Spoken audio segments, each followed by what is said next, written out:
بسم اللہ الرحمن الرحیم نحمده ونصلی ونسلم علی حبیبہ الکریم وعلی آلہ وصحبہ واہل بیتہ اجمعین اما بعد فاعوذ باللہ من الشیطان الرجیم بسم اللہ الرحمن الرحیم أَلَمْ تَرَ إِلَى الَّذِينَ يَزْعُمُونَ أَنَّهُمْ آمَنُوا صدق اللہ العظیم وصدق رسولہ النبی الکریم الامین وَنَحْنُ عَلَى ذَلِكَ لَمِنَ الشَّاهِدِينَ وَالشَّاكِرِينَ وَالْحَمْدُ لِلَّهِ رَبِّ الْعَالَمِينَ إِنَّ اللَّهَ وَمَلَائِكَتَهُ يُصَلُّونَ عَلَى النَّبِيِّ یا ایہا الذین آمنوا صلوا علیہ وسلموا تسلیما صلی اللہ علی النبی الامی وآلہ صلی اللہ علیہ وسلم صلاۃ و سلاما علیک یا رسول اللہ وعلی آلک واصحابک یا حبیب اللہ الصلاۃ والسلام علیک یا شفیع المذنبین وعلی آلک واصحابک یا حبیب رب العالمین الصلاۃ والسلام علیک یا خاتم النبیین وعلی آلک واصحابک یا محبوب رب العالمین۔ حمد باری تعالیٰ اور دربار رسالت مآب علیہ افضل الصلوات و اکمل التسلیمات میں ہدیہ درود و سلام عرض کرنے کے بعد گرامی قدر سامعین کرام، بحمد اللہ تعالی بندہ ناچیز اور آپ حضرات آج 14 نومبر 2025 عیسوی جمعے کے روز روشن مرکز اہل سنت گلشن شرازی کالونی میاں والی میں فریضہ جمعہ کی ادائیگی کے لیے حاضر ہوئے ہیں۔ سورۃ النساء رکوع نمبر 9، پارہ نمبر 5، رکوع نمبر 6 کا مختصر بیان ہوگا حسب معمول ترجمہ اور مختصر تشریح و توضیح۔ اہم عنوان ہے منافق کی پسند کفر کا قانون، توہین رسالت قانون کی شرعی سزا 295C کی بالادستی، نبوی بارگاہ آسی کا سہارا۔ آیت کریمہ نمبر 60 سے یہ رکوع شروع ہوتا ہے اور آیت کریمہ نمبر 70 تک یعنی 11 آیات بینات کا ترجمہ اور مختصر تفسیر بیان ہوگی۔ فرمان باری تعالیٰ ہے أَلَمْ تَرَ إِلَى الَّذِينَ يَزْعُمُونَ أَنَّهُمْ آمَنُوا بِمَا أُنزِلَ إِلَيْكَ وَمَا أُنزِلَ مِن قَبْلِكَ يُرِيدُونَ أَن يَتَحَاكَمُوا إِلَى الطَّاغُوتِ۔ کیا آپ نے نہ دیکھا اے حبیب کہ جو گمان کرتے ہیں کہ وہ ایمان لائے اس پر جو اتارا گیا آپ کی طرف، دعویٰ ان کا یہ ہے، اور اس پر جو آپ سے پہلے اتارا گیا، یریدون ان یتحاکموا الی الطاغوت، چاہتے ہیں کہ فیصلہ کرانے، حکم بنائیں، پنچ بنائیں جائیں طاغوت کی طرف۔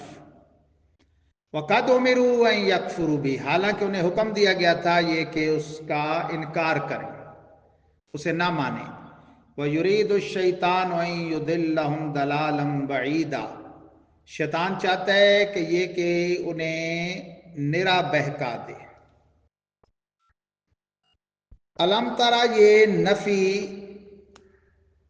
ہے بظاہر، اسے کہتے ہیں استفہام انکاری۔ نفی محض کے معنی میں نہیں ہوتا، جیسے کہتے ہیں نا یہ چیز نہیں ہے، ایک ویسے اس کی نفی کرنا ہوتی ہے تو کہتے ہیں فلاں چیز نہیں ہے، اور ایک ہے سوالی انداز میں اگر کہتے ہیں فلاں نہیں ہے، کیا مطلب؟ وہ ہے۔ اس نے نہیں دیکھا ہوا، نفی، اس نے یار دیکھا نہیں، کیا مطلب؟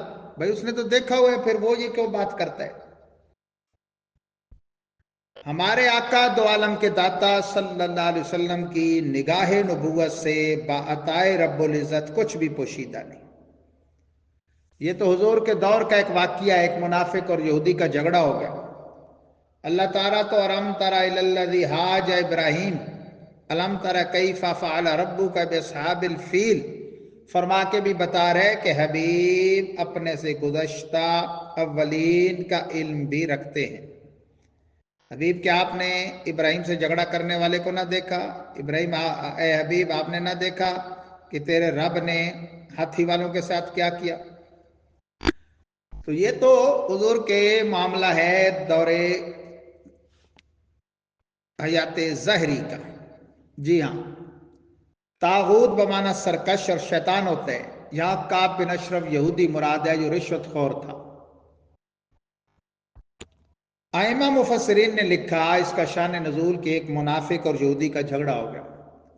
یہودی نے کہا کہ میرے اور تمہارے درمیان ابو القاسم فیصلہ کریں گے، یعنی پیارے آقا صلی اللہ علیہ وسلم کی چونکہ یہ کنیت ہے تو اس نے کہا کہ ان سے فیصلہ کروائیں گے، وہ عدل کرتے ہیں۔ منافق نے کہا کہ میرے اور تمہارے درمیان کعب بن اشرف فیصلہ کرے گا۔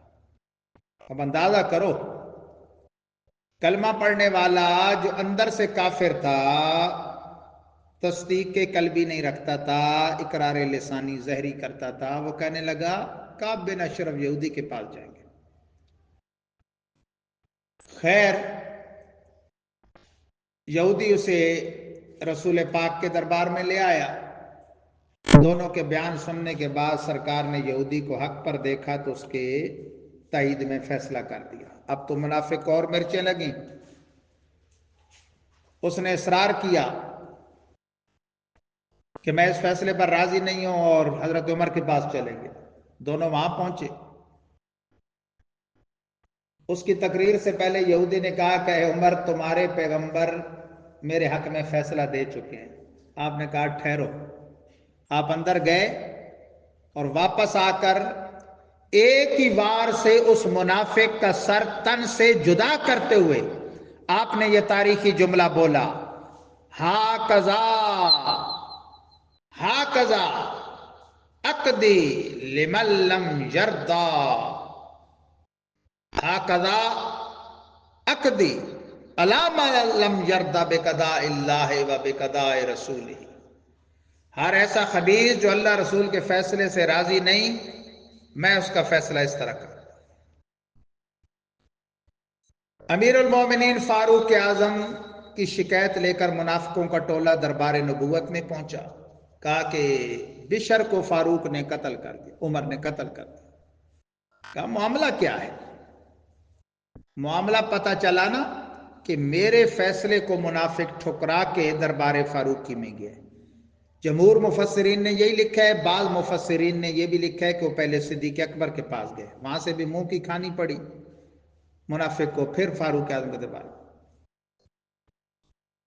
مصطفیٰ جان رحمت نے اللہ تعالیٰ کی طرف سے اس اتاری گئی آیت کی روشنی میں اس فیصلے کو برقرار رکھا۔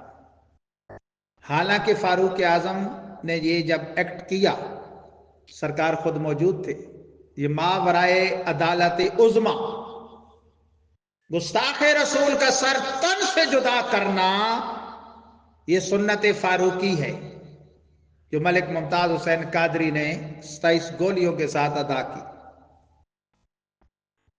اور یہ خدائی فیصلہ ہے، مصطفی فیصلہ ہے، یہ ضیائی فیصلہ نہیں۔ لوگ کہتے ہیں 295C توہین رسالت کے مجرم کی جو سزا کا قانون ہے، یہ دفعہ، یہ ضیائی قانون ہے، ضیاء الحق نے بنایا۔ او بھائی تمہارے اس موجودہ قانون میں اس کا نام 295C رکھا گیا ہے، تو یہ ایسا نہیں کہ اب خدائی اور مصطفی فیصلہ نہیں رہا۔ جیسے مجھے بتائیں قتل کے بدلے قتل قصاص، یہ قرآنی فیصلہ ہے کہ نہیں؟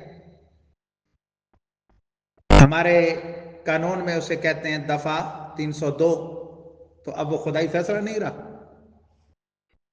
تو یہاں بھی حضرت فاروق اعظم کے عمل پہ خدائی مہر بھی ہے، مصطفی مہر بھی ہے۔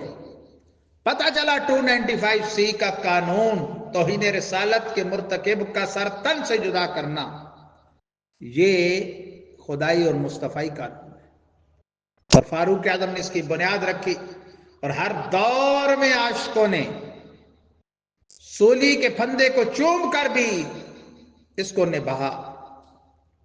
راجپال کو غازی علم دین شہید نے کیسے واصل جنم کیا، گورنر بدتمیز سلمان تاثیر کو ممتاز قادری نے کیسے واصل جنم کیا، اور وہاں بیرون دنیا میں عامر چیمہ نے کیسے، اور قاضی عبدالقیوم ہزارے والے نے کراچی میں کیسے گستاخوں کو۔ اور پھر صحیح بخاری کتاب المغازی جلد ثانی، میں 2 مثالیں پیش کر کے آگے چلتا ہوں، بلکہ 3 مثالیں۔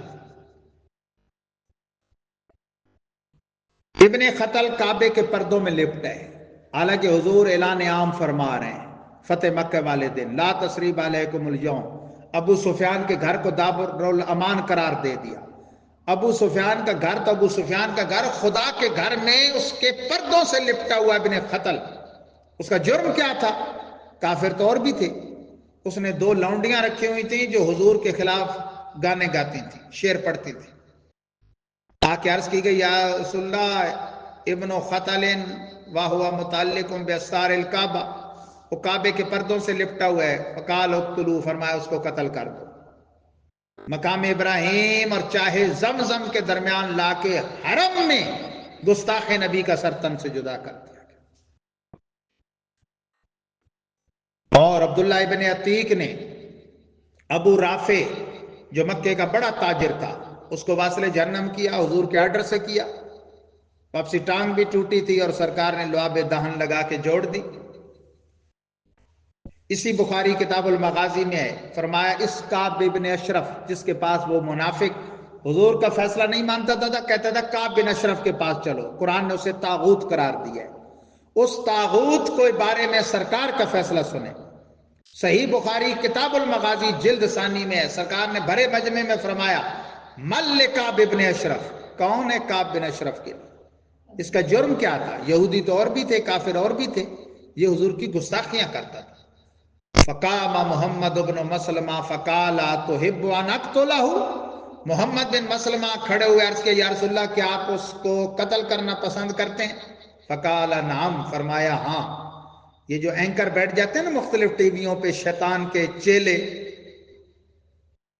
مسلمانوں پہ کوئی آفت آئے، آزمائش آئے تو یہ گونگے شیطان بن جاتے ہیں، اور امریکہ کا کتا بھی مر جائے اور انڈیا کی کوئی کتیا مر جائے تو یہ بھوں بھوں شروع کر دیتے ہیں۔ غازی ممتاز قادری کا بھی جب مسئلہ ہوا تو انہوں نے اس طرح بھونکنا شروع کیا کہ حضور تو رحمت للعالمین تھے، بھائی تمہارے باپ کا یا بیٹے کا یا بھائی کا قاتل آ جائے نا، چادر بچھا دو، یہ تمہاری رحمت ہے۔ حضور کے گستاخ کے لیے چادر بچھانا یہ رحمت نہیں، بغیرتی ہے۔ سرکار سے خود پوچھا، فقام محمد بن مسلمہ فقال تحب ان اقتلہ، یا رسول اللہ پسند کرتے ہیں کہ اس کعب بن اشرف کا سر تن سے جدا کر دیا جائے، قتل کر دیا جائے؟ فقال نعم، فرمایا ہاں۔ تو حضرت عبداللہ بن محمد بن مسلمہ نے جا کر اس بدبخت کا سر تن سے جدا کیا، اور وہ جو عبداللہ بن عتیق ابو رافع کو جب مار کے اترے نا، آخری سیڑھی سے وہ زمین سمجھ کے پاؤں رکھا تو وہ گر گئے، ٹوٹ گئی، اپنی پگڑی سے پنڈلی باندھی، اور حالانکہ وہ لوگ ساتھی آگے نکل گئے، ٹوٹی پنڈلی کے ساتھ بھی عشق رسول کے جوش میں ان سے آگے پہنچے کہ دربار رسالت میں یہ خوشخبری سب سے پہلے میں سناؤں۔ تو گستاخوں کو تو حضور نے مارا ہے، مروایا ہے، اور خود خوشخبریاں لی۔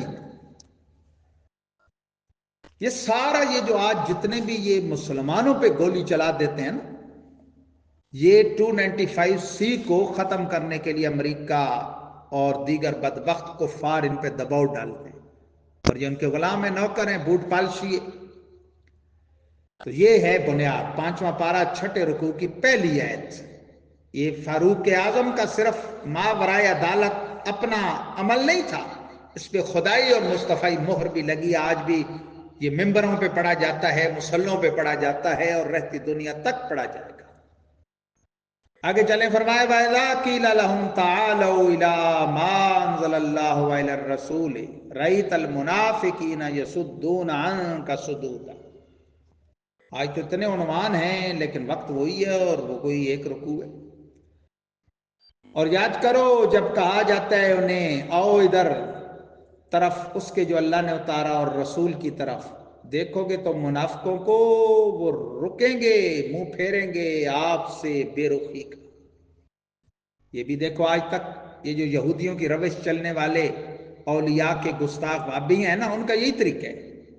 انہیں قرآن اور صاحب قرآن کی طرف بلایا جائے نا، قرآن کی طرف جھوٹے جھوٹے بہت لپکتے ہیں، صاحب قرآن سے بھاگتے ہیں۔ یہ بھی قرآن نے صدیوں پہلے فیصلہ کر دیا کہ حبیب جب کہا جاتا ہے ان کو منافقوں کو کہ آؤ اللہ کے اتارے کی طرف، یعنی قرآن کی طرف اور رسول کی طرف، دیکھو گے منافقوں کو کہ آپ سے بہت بے رخی کریں گے۔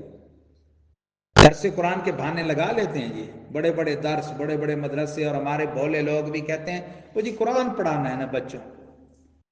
اچھا میتھ پڑھاتے ہیں تو بایو والے استاد کے پاس بھیج دیتے ہیں، یا بایو پڑھانی ہو تو فزکس کے ماہر کے پاس بھیجتے ہیں، یا فزکس پڑھانی ہو تو کیمسٹری والے کے پاس بھیجتے ہیں، اردو پڑھانی ہو تو انگلش، یا انگلش پڑھانی ہو تو اردو والے کے پاس بھیجتے ہیں۔ مہارت دیکھتے ہیں نا۔ تو ایمان یہ ہلکی چیز ہے۔ جو بھی قرآن پڑھائے بھلے وہ صاحب قرآن کا مخالف بنائے، اہل بیت نبوت اور صحابہ کرام کا مخالف بنائے، ہم اس کے پاس بھیجیں گے؟ نہیں، ہم اس کے پاس بھیجیں گے جو صاحب قرآن کی محبت کے جام پلائے پھر قرآن پڑھائے۔ فَكَيْفَ إِذَا أَصَابَتْهُم مُّصِيبَةٌ بِمَا قَدَّمَتْ أَيْدِيهِمْ، تو کیسی پڑے جب کہ پہنچے انہیں کوئی مصیبت بسبب اس کے جو ان کے ہاتھوں نے کمایا اپنے کرتوتوں سے۔ ثُمَّ جَاءُوكَ يَحْلِفُونَ، پھر آتے ہیں آپ کے پاس قسمیں اٹھاتے ہیں، بِاللَّهِ نَا رَدْنَا إِلَّا إِحْسَانًا وَتَوْفِيقًا، اللہ کی قسم ہمارا تو ارادہ صرف نیکی اور بھلائی اور اتحاد کا تھا۔ اس ٹائم بھی یہ آ گئے تھے حضرت عمر کی شکایت لے کر، اور جب چوری پکڑی گئی نا تو پھر کہنے لگے وہ اصل میں حضرت عمر کے پاس بری نیت سے نہیں کیا تھے، یہ نہیں کہ آپ کے حکم آپ نے فیصلہ کر دیا تھا یا رسول اللہ تو ہمیں کوئی انکار تھا، ہم نے کہا ذرا موافقت ہو جائے، ذرا اس کی خوب تسلی ہو جائے۔ یہودی کی تو تسلی تھی تو وہ کہتا تھا دربار رسالت میں چلو، اسے پتا تھا اس کا لیڈر کعب بن اشرف رشوت خور ہے۔ منافق کے پیٹ میں درد تھا، پتا تھا جھوٹا ہوں، حضور تو سیدھا فیصلہ دیں گے، ادھر لاتا تھا۔ قرآن کہتا ہے اولئک الذین یعلم اللہ ما فی قلوبہم، یہی ہے اللہ جانتا ہے جو ان کے دلوں میں ہے۔ فارد عنہم، حبیب ان سے رخ انور پھیر لیجئے، وعظہم، اور انہیں خوب نصیحت کیجئے، وقل لہم فی انفسہم قولا بلیغا، اور وہ فرمان فرمائیے جو ان کے دلوں میں اترے۔ کیوں؟ رسول ہوتے ہی اس لیے کہ اللہ کے آرڈر سے ان کی اطاعت کی جائے۔ ان کی اطاعت خدا کی اطاعت ہے، ان کی نافرمانی خدا کی نافرمانی۔ چنانچہ آیت نمبر 64 میں فرمایا وَمَا أَرْسَلْنَا مِن رَّسُولٍ إِلَّا لِيُطَاعَ بِإِذْنِ اللَّهِ، اور ہم نے کوئی رسول نہ بھیجا مگر اس لیے کہ اس کی اطاعت کی جائے اللہ کے اذن سے۔ وَلَوْ أَنَّهُمْ إِذ ظَّلَمُوا أَنفُسَهُمْ جَاءُوكَ فَاسْتَغْفَرُوا اللَّهَ وَاسْتَغْفَرَ لَهُمُ الرَّسُولُ لَوَجَدُوا اللَّهَ تَوَّابًا رَحِيمًا۔ نبوی بارگاہ گناہگاروں کا سہارا، اور اگر جب وہ اپنی جانوں پر ظلم کر بیٹھیں تو اے محبوب آپ کے حضور حاضر ہوں اور اللہ سے معافی چاہیں، رسول بھی ان کی سفارش کرے تو اللہ کو بہت توبہ قبول کرنے والا مہربان پائیں گے۔ اندازہ کیجیے وَلَوْ أَنَّهُمْ إِذ ظَّلَمُوا، جب بھی حضور کے زمانہ ظاہری حیات میں ہو یا بعد میں صبح قیامت تک، آدمی جب گناہ کر کے اپنی جان پر ظلم کر بیٹھے، حضور کا دروازہ پکڑے، اللہ معاف کر دے گا۔ اس لیے امام فرماتے ہیں بخدا خدا کا یہی ہے در، نہیں اور کوئی مفر مکر۔ مفر مکر کہتے ہیں مفر بھاگنے کی جگہ، مکر قرار پکڑنے کی جگہ. بخدا خدا کا ہے یہی در، نہیں اور کوئی مفر مکر. جو وہاں پہ ہو یہیں سے آ کے ہو، جو یہاں نہیں تو وہاں نہیں. ذکر خدا جو ان سے جدا چاہو نجدیو، واللہ یہ ذکر حق نہیں کنجی سکر کی. حضور کا ذکر خدا کے ذکر سے جو جدا چاہے، یہ جنت کا راستہ نہیں، یہ جہنم کی کنجی ہے. یہ تو قرآن ہے نا، کہانی کی بات تو نہیں ہے. آیت نمبر 64 سورۃ النساء. حبیب جب بھی اپنی جان پر ظلم کریں، سرکار کیا نہیں دیتے. ہاں، اس آیت کریمہ کی تفسیر میں، تفسیر مدارک صفحہ 262 برامانیہ کی مطبوعہ، روح المعانی، روح البیان، خازن، کبیر، کنز الایمان کے دونوں اردو حواشی، خزائن العرفان، نور العرفان، جسٹس کرم شاہدری کی ضوء القرآن، حکیم الامت مفتی احمد یار خان نعیمی کی تفسیر نعیمی، حتیٰ کہ دیابنا کے مفتی اعظم، یہ تقی اور رفیع عثمانی کے کعبہ، اشرف علی تھانوی کا خلیفہ مفتی شفیع عثمانی، اس نے بھی معارف القرآن میں لکھا. شیخ محقق الاطلاق شاہ عبدالحق محدث دہلوی نے جذب القلوب الی دیار المحبوب میں، اور عارف باللہ عاشق رسول اللہ ملا عبد الرحمن جامی نے شواہد النبوہ میں بحوالہ مولا کائنات مولا مشکل کشا علی المرتضی کرم اللہ تعالی وجہہ الحسنی ایک روایت بیان کی. الفاظ مدارک کے ہیں. حاشیہ جلالین، مطبوعہ قدیمی کتب خانہ رام باغ کراچی، پیج نمبر سے حاشیہ نمبر 14، درسی کتاب. جا عربی بعد دفنہ ورما بنفسہ عند قبرہ وحسا من ترابہ علی راسہ وقال یا رسول اللہ قد ظلمت نفسی جئتک استغفر ربی فاستغفر لی فنودی من قبرہ قد غفر لک. کتنے درجن کے لگ بھگ میں نے حوالے دیے اردو عربی کے مفسرین کے. حضرت امیر المومنین مولا المسلمین حیدر کرار شیر خدا کرم اللہ تعالی وجہہ الحسنی کہتے ہیں، حضور کے دنیا سے پردہ کر جانے کے بعد ایک عربی، ایک عرب کا دیہاتی آیا، اس نے اپنے آپ کو قبر اطہر پہ گرایا، خاک پاک کو اپنے سر پہ ڈالا اور روتا ہوا عرض گزار ہوا، آقا قد ظلمت نفسی، میں نے اپنی جان پر ظلم کیا. جئتو کا، آقا آپ کے پاس آیا. آج بھی جس کو اللہ توفیق دے حاضری مدینہ کی تو کہا کرے میں حضور کے پاس جا رہا. مروان بڑا ظالم گورنر تھا. دیکھا ایک آدمی قبر اطہر سے لپٹا ہوا ہے، رو رہا ہے، جھڑک کے اٹھایا تو مشہور صحابی حضرت ابو ایوب انصاری تھے، میزبان رسول. تو آپ نے کہا جئت رسول اللہ ولم آتی حجرن، اور برے بدبخت میں حضور کے پاس آیا ہوں، کسی قبر پتھر کے پاس نہیں آیا. یہ جو بک دیتے ہیں نا اولیاء اور انبیاء کے مبارک مزاروں کو بتوں کے ساتھ ملا دیتے ہیں اور کہتے ہیں وہ ہے استغفر اللہ، ان کی حاضری فاتحہ درود اور اللہ کی رضا کے لیے بھی ان کی تعظیم استغفر اللہ، یہ بتوں کی پوجا کی طرح. صحابی رسول نے ان کا ناک کاٹ کے رکھ دیا، پر میں حضور کے پاس آیا. تو یہاں بھی عربی کیا کہہ رہے ہیں؟ جئتو کا، آقا اپنی جان پر ظلم کیا ہے، گناہ اللہ کا کیا ہے، آپ کے دربار میں آیا. استغفر ربی، اللہ سے معافی چاہتا ہوں کیونکہ قرآن نے طریقہ یہی بتایا. فاستغفر لی، آقا آپ بھی میری سفارش کیجئے. فنودی من قبرہ قد غفر لک.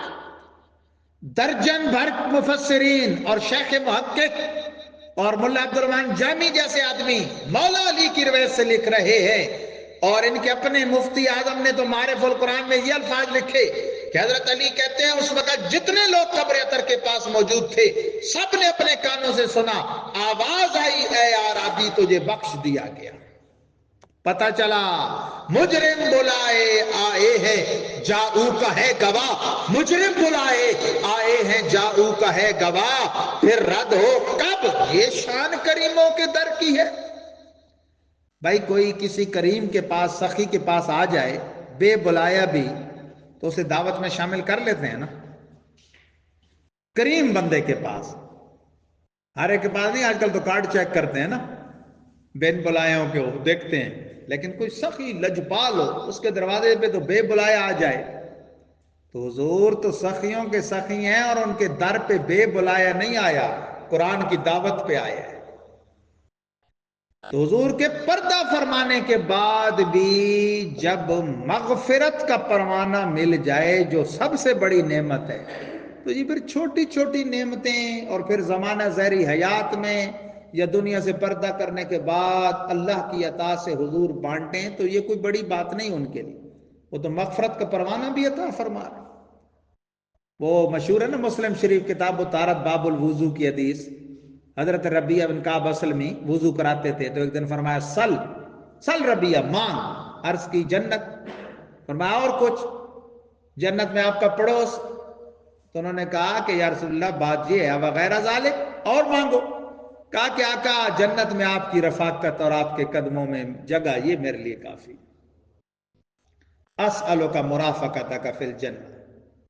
سرکار میں وغیرہ ذالک، اور بھی جو مانگنا ہے مانگو. وہ تو فرش زمین پر بیٹھ کے عرش بری کے نیچے، ساتوں آسمانوں سے اوپر اور عرش بری کے نیچے موجود جنت بھی عطا فرما، اور دنیا سے پردہ کرنے کے بعد پروانہ مغفرت دے رہے ہیں. اللہ اکبر. فرمایا فلا وربک لا یؤمنون حتی یحکموک فیما شجر بینہم ثم لا یجدوا فی انفسہم حرجا مما قضیت ویسلموا تسلیما.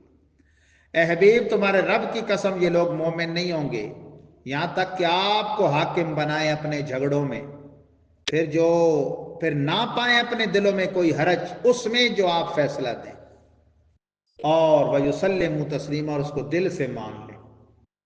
بے شرنامی منافق کی طرح نہ کریں. لیکن اس کے شان نزول میں ایک اور واقعہ بھی لکھا مفسرین نے. وہ کیا؟ حضور کے پھوپھی زاد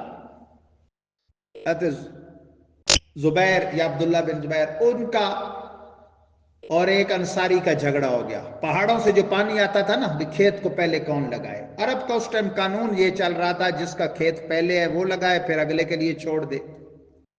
تو اس حساب سے حضور کے پھوپھی زاد بھائی کا پہلے حق بنتا تھا.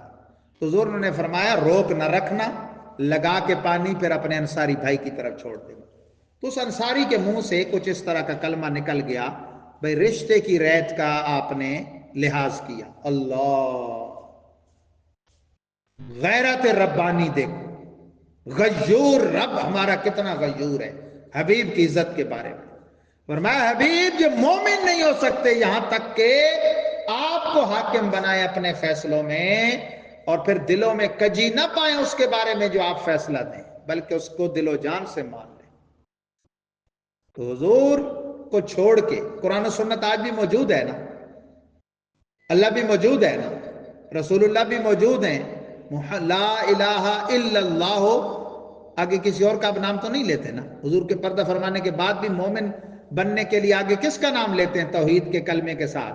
محمد الرسول اللہ، جس کا گرامرلی ترجمہ ہے محمد اللہ کے رسول ہیں.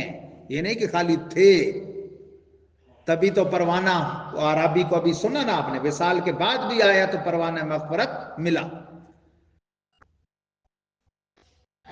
ان چولوں سے کوئی پوچھے، میں آج پنجابی کا لفظ بولوں، چول قسم کے ان احمقوں، یہ تھرڈ کلاس ان کی تعلیم ہے. یہ جو ہمارے لیڈر بنے ہوتے ہیں یہ کوئی تعلیم کے بل بوتے پہ ہمارے حاکم نہیں بنے ہوتے. انگریز کی وہ لونڈی جمہوریت جس کھوتے کے حق میں چول چھوٹے بڑے ڈال دیں ووٹ، یا بھرتی گنی جاتی ہے، تعداد معیار نہیں مقدار، وہ بن جاتا ہے. قرآن و سنت کے فیصلوں کو چھوڑ کے کبھی امریکہ ابو، کبھی برطانیہ ابو، اور اب بڑا خبیث ابو اسرائیل ان کا ابو بن گیا.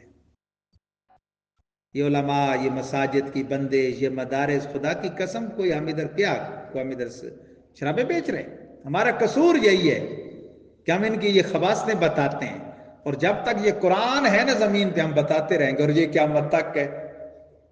یہ ہے، یہ کٹ نہ جائے جب تک یہ بولتی رہے گی، یہ ہاتھ ٹوٹ جب تک نہ جائیں یہ لکھتا رہے گا.